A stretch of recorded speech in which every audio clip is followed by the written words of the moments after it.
नमस्कार प्रिय दर्शकों, हाजिर हूं मैं मेष राशि से संबंधित आज कुछ विशेष जानकारी लेकर। सबसे पहले अपनी जन्म कुंडली खोलिए और देखिए आपकी कुंडली के किस भाव में है मेष राशि।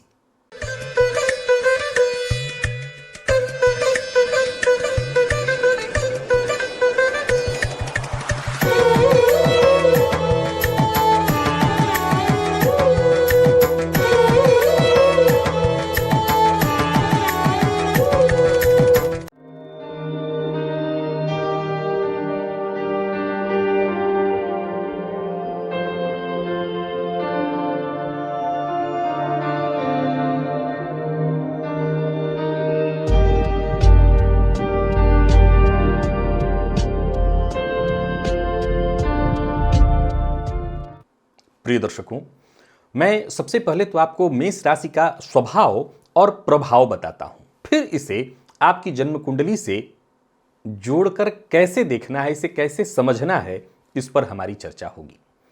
प्रिय दर्शकों, कालपुरुष की कुंडली में लग्न में यह राशि उदित होती है। पुरुष राशि है, ये मस्तक है अगर देखा जाए तो, या मस्तक पर इसका विशेष प्रभाव है, और मंगल की ये मूल त्रिकोण राशि है। प्रिय दर्शकों, मूलतः मेष राशि ऊर्जा को प्रदर्शित करती है। अब देखा जाए तो राशि प्रतीक चिन्हों में आप सभी राशियों को देखिए, मेष से लेकर के मीन तक, जिसमें सबसे तीव्र ऊर्जा तो आपको मीन में दिखाई पड़ेगी, क्योंकि मछली कहीं ज्यादा फास्ट है बाकी और जीवों की अपेक्षा। याद रखिएगा, ये जो राशि प्रतीक चिन्ह हैं ये अपने आप में अजूबे हैं, अपने आप में अद्भुत है। ये सारी कहानी इसी में छुपी हुई है। लेकिन अगर मेष को देखें, हम इसे सामान्य शब्दों में ऐसे कहें तो मेढ़ा या बकरा जिसका प्रतीक चिन्ह है, इसके बारे में अपने कार्यक्रमों में सदैव मैं कहा करता हूं कि एक बकरे का स्वभाव कैसा होता है। ये सब एक ही प्रजातियां हैं। इनका स्वभाव ऐसा होता है कि इनका पेट लाख भरा हुआ हो, इनके सामने हरी घास अगर रखी जाए तो ये तुरंत उसमें मुंह लगा देंगे। ये पॉइंट नोट कीजिए और समझिए, इसी में मेष राशि की बहुत सी बातें हैं। ऊर्जा का लेवल देखा जाए तो कोई हिंसक राशि नहीं है। मेष के पास ज्यादा से ज्यादा 2 सींग हैं, और वो भी इतने बड़े नहीं कि उसे हम खतरनाक कह सकते हैं। खतरनाक अगर कहने जाएंगे तो इससे ज्यादा खतरनाक फिर सिंह है, वृश्चिक है। लेकिन फिर भी ऊर्जा अगर सर्वाधिक या अत्यधिक हम ऊर्जा वाली राशि कहेंगे तो मेष राशि को कहेंगे। प्रिय दर्शकों, इसके पीछे एक कारण और भी है। यह मंगल की मूल त्रिकोण राशि है, और जिसका घर हो तो घर भी गृह स्वामी के अनुरूप ही अपना प्रभाव देने लगता है। तो ये किसका घर है? तो ये मंगल का घर है, और मंगल मूलतः ऊर्जा का प्रतीक ग्रह है। अब पहले ये भी जान लें आप कि मेष राशि का निर्माण कैसे होता है। तो मेष राशि का जो निर्माण है वो अश्विनी, भरणी और कृत्तिका, तो अश्विनी के 4, भरणी के 4 और कृत्तिका के 1 चरण को मिलाकर के होता है। अश्विनी नक्षत्र के जो स्वामी हैं वो केतु हैं। केतु या जो जिस चीज के कारक हैं वो है ऊंचाई, मोक्ष। मूलतः मोक्ष का अर्थ क्या है? मोक्ष का अर्थ है ऊपर की ओर बढ़ना। केतु झंडा के प्रतीक हैं, उत्थान की ओर बढ़ना। प्रिय दर्शकों, कुजवत केतु भी कैसे हैं? तो मंगल के समान है। फलतः इस राशि में केतु का जो प्रभाव आपको दिखाई पड़ रहा है वो ऊर्जा के रूप में है। शुक्र लालसा, भोग, ऐश्वर्य के रूप में है, और एक चरण सूर्य का है जिसमें मान सम्मान है। अब इन तीनों को आपस में अगर आप मिला दें तो मेष राशि का निर्माण आपके सम्मुख है। जब भी आपको भोग चाहिए, मान सम्मान चाहिए, तो उसको पाने के लिए आपको प्रयत्न करना होगा।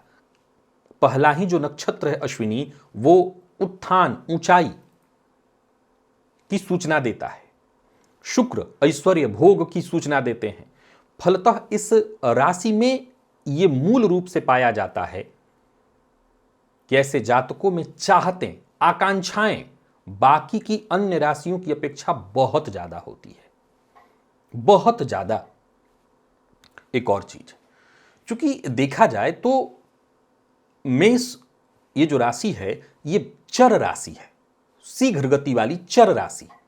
अब आपको मैं बता दूं कि जन्म कुंडली के आप जिस किसी भाव में, बीते दिनों मैंने जब आपको वृश्चिक की चर्चा बताई थी, मकर की चर्चा बताई थी, अगर उसके आधार पर देखें तो मंगल की ही वो राशि है साधारण राशि वृश्चिक राशि, लेकिन वो गुप्त राशि है।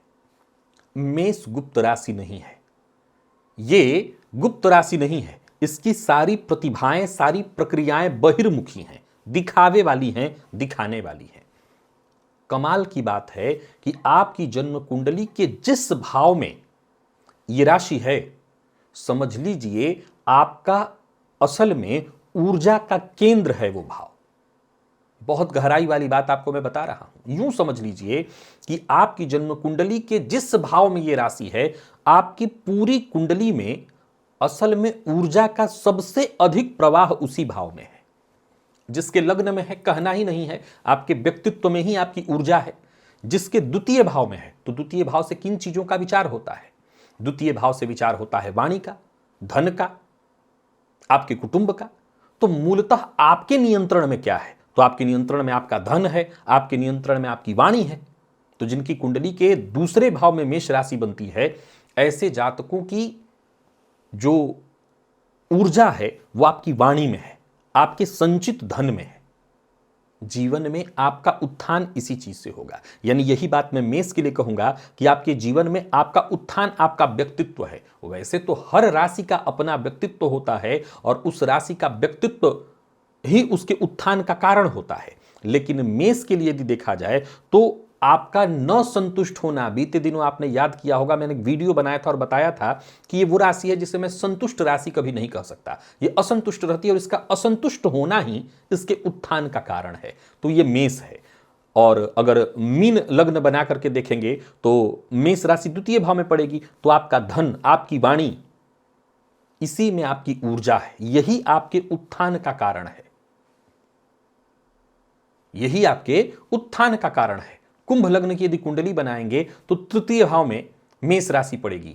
अब जरा समझने का प्रयत्न करिए, कुंभ ये राशि कैसी है? स्थिर राशि है ये पुरुष राशि, लेकिन स्थिर राशि, घड़ा। अब सीधा सा कहने का मतलब है आपकी असली जो जीवन में ऊर्जा है, ऊर्जा का जो केंद्र है आपकी कुंडली में, वो आपका तीसरा भाव है। वैसे ही जिनकी कुंडली में चतुर्थ भाव में मेष राशि होगी, समझ लीजिए आपकी ऊर्जा का केंद्र चतुर्थ भाव है। प्रश्न खड़ा होता है कि ऊर्जा का केंद्र चतुर्थ भाव कैसे हो सकता है? तो वो समझ लीजिए आपका अपना घर है, आपकी अपनी जमा पूंजी के साथ साथ स्व उपार्जित संपदा, जनता, मित्र, ये जितने भी संबंध उस भाव से जुड़े हैं, समझ लीजिए इन्हीं में आपके लिए आपके जीवन की ऊर्जा छुपी हुई है। यह विषय इतना क्लिष्ट नहीं है, समझना है। मैंने क्या कहा कि कुंडली के जिस भाव में यह राशि बनी हुई है, समझ लीजिए आपकी पूरी कुंडली की ऊर्जा उसी में समाई हुई है। इतनी ऊर्जा, या समझ लीजिए कि सर्वाधिक ऊर्जा वाली राशि में इसको कहा जा सकता है, क्योंकि मंगल की मूल त्रिकोण राशि है, तो सबसे अधिक ऊर्जा इस राशि में है। निसंदेह सिंह में भी बहुत ऊर्जा है, क्योंकि वो सूर्य की राशि है, सूर्य तो मंगल से भी ज्यादा कहीं, लेकिन मूलतः ज्योतिष शास्त्र में बात जब ऊर्जा की आती है तो सिंह का नहीं, मेष का प्रमाण लिया जाता है। तो ये राशि जहां जहां जन्म कुंडली में होगी वहीं वहीं जातक की ऊर्जा है। जिनकी कुंडली के पंचम में है, समझ लीजिए आपकी ऊर्जा आपके ज्ञान में है। इसके बाद जब आपके बच्चे होंगे तो बच्चों में ही आपकी ऊर्जा छुपी होगी। यानी आपके जीवन, अगर आप अपने जीवन काल में अपने ज्ञान से जितना विकास कर लिए वो तो कर लिए, फिर जब आपके बच्चे होंगे तो उनके विकास से आपका विकास होगा, आपका नाम होगा। यानी आपकी ऊर्जा आपके बच्चों के आने पर आपकी जागृत होगी। अब आपका जागृत होना मतलब आपके बच्चे जब बढ़ेंगे तो आपका नाम होगा। षष्ठ में अगर ये राशि है तो मैं हमेशा कहा करता हूं, ऋण देना नहीं है, लेना भी है तो बहुत सावधानी से, लेकिन ले सकते हैं। ऋण लेने के लिए बुराई नहीं कही गई, ये देना नहीं, यानी अपनी ऊर्जा का दान नहीं करना है। ये राशि अगर षष्ठ में बनी हुई है तो ऐसी स्थिति में जातक को समझ लेना है कि आपकी ऊर्जा जोखिम लेने में है। यानी जीवन में जितना आप जोखिम लेंगे, आपकी पूरी कुंडली का जो ऊर्जा समाहित है आपके षष्ठ में है। रोग रिपु ऋण का जो भाव है ये जोखिम का भी भाव है, तो जोखिम उठाइए, आपकी उसी में ऊर्जा छुपी है। सप्तम में यदि ये बना हुआ है तो आपका पार्टनर ही आपकी ऊर्जा है। वो आपका जीवन साथी हो सकता है। यानी आपकी ऊर्जा का केंद्र बिंदु आपका जीवन साथी है। आपके ऊर्जा का केंद्र बिंदु आपका जीवन साथी। अष्टम आपका रिसर्च, आपकी खोज, इसी में आपकी ऊर्जा समाहित है। नवम यूं समझ लीजिए कि पिता का सहयोग, इसमें आपकी ऊर्जा है। असल में आपका धर्म जो है, धर्म में आपकी ऊर्जा है। इसे आप ऐसे भी कह सकते हैं कि जिनकी कुंडली के नवम में मेष राशि है, उनके भाग्य में ही उनकी ऊर्जा छुपी हुई है। या यूं समझ लीजिए कि आपके लिए मैं एक लाइन कह सकता हूं कि जरूरत पड़ने पर वो ऊर्जा, वो शक्ति आपका भाग्य आपको प्रदान हमेशा करता रहेगा। जिनके दशम में है उनके कर्म में उनकी ऊर्जा, जिनके एकादश में है उनके लाभ में उनकी ऊर्जा। अब इस ऊर्जा का क्या मतलब? जिनके द्वादश में है उनके व्यय में अच्छा, हमेशा एक बात और ध्यान रखिए, जब भी बात 12वें भाव की आती है तो वहां व्यय पहले आता है, लेकिन व्यय से ज्यादा इस बात का ध्यान रखिएगा कि व्यय के साथ एक और शब्द जुड़ा हुआ है, मुक्ति, छोड़ना। चीजों को छोड़ने में ही आपकी ऊर्जा का सही इस्तेमाल है। यह थोड़ा सा गहरा और गहन हो सकता है कि छोड़ने में किसी की ऊर्जा का इस्तेमाल कैसे होगा। प्रिय दर्शकों, असल में अगर आप देखें तो यह वृषभ लग्न है। वृषभ लग्न है जिसके 12वें में मेष राशि होती है। अब आपके छोड़ने में इस राशि के लोगों को, इस लग्न के लोगों को अगर हम समझने का प्रयत्न करें तो इस लग्न के लोग जो कैसे होते हैं, इस लग्न के लोग मतवाले होते हैं, मदमस्त होते हैं, अपने आप में व्यस्त होते हैं। कई बार वृषभ के लोग भी ऐसे होते हैं जिन पर भरोसा करते हैं, सब कुछ अपना दांव पर लगा देते हैं। आपको यह भी ध्यान रखना होगा, इस लग्न के लोग कई बार जीवन भर कमाते हैं और इनकी कमाई को बाकी लोग उड़ाते रहते हैं। तो जरूरत के हिसाब से निर्णय लेकर के छोड़ना, छोड़ने में ही आपकी ऊर्जा है, आपकी शक्ति है, इसी में आपका विकास है। अब बारी आती है अंतिम में ऊर्जा को समझने की। इस ऊर्जा की हमें आवश्यकता क्या है?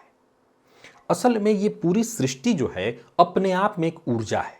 सब कुछ ऊर्जा ही है और कुछ नहीं है। ऊर्जा का ह्रास, ऊर्जा का विकास। ऊर्जा का जब विकास होता है तो हम समाज में मान सम्मान, चमक दमक पाने लगते हैं। ऊर्जा का ह्रास जब होता है तो हम पतित होने लगते हैं, पतन पा जाते हैं। आप ऐसे जितने भी लोगों को जानते हैं जिन्होंने समाज में बहुत नाम, मान, सम्मान पाया है, बस समझ लीजिए कि आप असल में उनको नहीं, उनकी ऊर्जा को देख रहे हैं। सब कुछ यही ऊर्जा है। और ज्योतिष के दृष्टिकोण से देखें तो वो ऊर्जा मेष राशि है। जन्म कुंडली के जिस भाव में ये राशि होगी, समझ लीजिए आपको वहीं आपकी ऊर्जा मिलेगी। अब एक और पॉइंट है कि मैंने कुछ गिनती की बातें आपको बताई, क्या इतनी ही ऊर्जा की बातें हैं? जवाब है ना। संभव है आप अपने से हर भाव में से चीजों को ढूंढ करके निकाल सकते हैं। मान लीजिए कि मैंने दसम भाव की चर्चा की। अब दसम भाव में मंगल भी बैठे हुए हैं, दसम में मेष राशि बनी हुई है, दसम में मंगल भी बैठे हुए हैं। यानी ये कौन सी कुंडली हो जाएगी? अगर देखा जाए तो ये कर्क लग्न की कुंडली हो जाएगी। तो कर्क लग्न की कुंडली में आपके लिए अगर मंगल दसम में ही बैठे हैं तो फिर आपकी पूरी कुंडली का सारा बेस पॉइंट आपका दसम भाव ही बन जाएगा। और ये बताने की आवश्यकता नहीं कि ज्योतिष का सबसे प्रबल सूत्र है कि कर्क के लिए मंगल ही सबसे ज्यादा बली ग्रह बनते हैं और सारा ऊर्जा आपको, क्योंकि कर्क के लोग कई बार आलस्य करते हैं और आलस्य के चलते उनका वो उत्थान नहीं होता, तो सीधा सा आपको अपना दसम जागृत करना है। अब इस प्रेडिक्शन में जो अभी मैंने आपको समझाया, थोड़ा सा परिवर्तन हो सकता है। कब? जब मान लीजिए कि हम मेष लग्न की ही चर्चा कर रहे हैं, यानी मेष की बात कर रहे हैं, मेष की हम बात कर रहे हैं और ये कह रहे हैं कि यही आपकी ऊर्जा है, और वहीं पर शनि बैठे हुए हैं जो मंद हैं, तो वो उस ऊर्जा को बांध देंगे। बहुत ध्यान से सुनिएगा, ये सूत्र थोड़ा अब अलग है। हमने मेष की चर्चा की कि जहां जहां मेष राशि है वही आपकी ऊर्जा का केंद्र है, पर अगर उसी में शनि बैठ जाए तो अब जरा गौर करिए, शनि को नीच क्यों यहां कहा गया है? क्योंकि इस राशि की गति बहुत तीव्र है और शनि की गति मंद है। तो जो तीव्र गाड़ी है और वहां पर मंद को बिठा दिया जाए तो परेशान है। तो उस अवस्था में ये आपकी कुंडली के जिस भाव में बनेगा वहां पर आपकी ऊर्जा तो नहीं निकल पाएगी। तो जिनकी कुंडली में शनि ही नीच राशि यानी मेष राशि में बैठे हैं, उनके लिए फिर थोड़ा विचारणीय तथ्य अलग हो जाएगा। हाँ, यह भी अलग बात है। अब मान लीजिए कि मंगल ऐसी स्थिति में है, केंद्र में है कि शनि का नीचत्व भंग हो रहा है, तब तो वही भाव आपकी ऊर्जा का भाव बनेगा। लेकिन शनि का नीचत्व भंग नहीं हो रहा है, तब क्या करेंगे आप? तब आपकी ऊर्जा का जो भाव बनेगा वो बनेगा आपकी कुंडली में जहां मंगल बैठे हुए हैं, वो भाव आपकी कुंडली में आपकी ऊर्जा का भाव बनेगा। लेकिन याद रखिएगा कि सबकी कुंडली में सूत्र केवल और केवल मेष पर ही लागू होगा, ये सिवाय उनके जिनकी कुंडली में शनि का निचत्व भंग नहीं हुआ है, वहां पर हम मंगल को देखेंगे। अन्यथा मेष वो मात्र राशि है जो सर्वाधिक ऊर्जा की राशि है, और कुंडली के जिस भाव में है वही भाव आपके ऊर्जा का केंद्र बिंदु है। और जितना ये मजबूत रहेगा, ये भाव जितना मजबूत रहेगा, उतना आपके जीवन में उत्थान है। आजमा लीजिए। आशा करता हूं आज के सूत्र को आपने भली भांति समझा होगा। आज के लिए बस इतना ही, इजाजत दीजिए, पुनः मुलाकात होगी। तब तक के लिए नमस्कार।